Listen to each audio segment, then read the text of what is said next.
So I think one of the key things that's often misunderstood is 85% of the price we pay at a retail pump is not related to retail.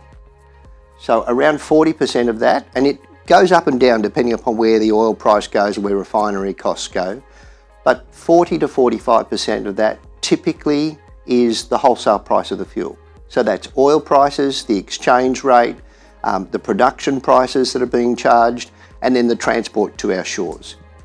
And that's what we build up. It's referred to in our industry as MoGas, because MoGas comes through the Singapore hub, and that's effectively where most of our fuel is actually channeled. That's the market desk in which we actually operate.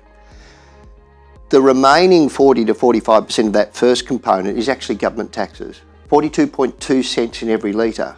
Importantly, and contrary to what some people believe, that price does not go up and down depending upon what the price does. It's indexed by government twice a year, in February and August of each year, and they actually adjust that excise to make sure it's keeping up with the real price of inflation. So within that context, the excise is fairly heavy. And then of course the government actually collects GST. So if I look at it at that level, that 85% is the cost of the product, producing it, shipping it to Australia, and then the taxes that sit on top of it.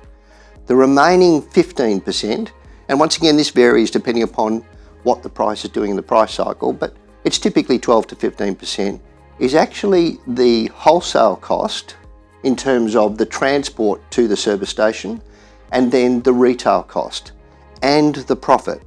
Important to realise it's not all profit. So just like any other business, a service station actually has rent, it has wages, has electricity, it has all the normal business costs that every retailer actually has, and then it captures that cost through that 15% and takes a margin. Now, pretty typically, the work of the ACCC has actually suggested that our industry, in terms of the profit a service station realises, is somewhere between about 2 and 2.2 cents per litre, averaged over a 12-month period. So it's actually pretty small. You first look at it and say, well, that's extraordinary, it's almost unbelievable. But you've got to remember we're selling a lot of fuel.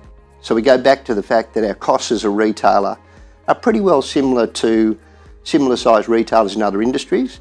And we've got a lot of product that we sell, so we don't need to harvest a lot, and we need to make sure that margin's not too high or we're going to lose volume to someone else. So that tension is where it's been sitting for a long time.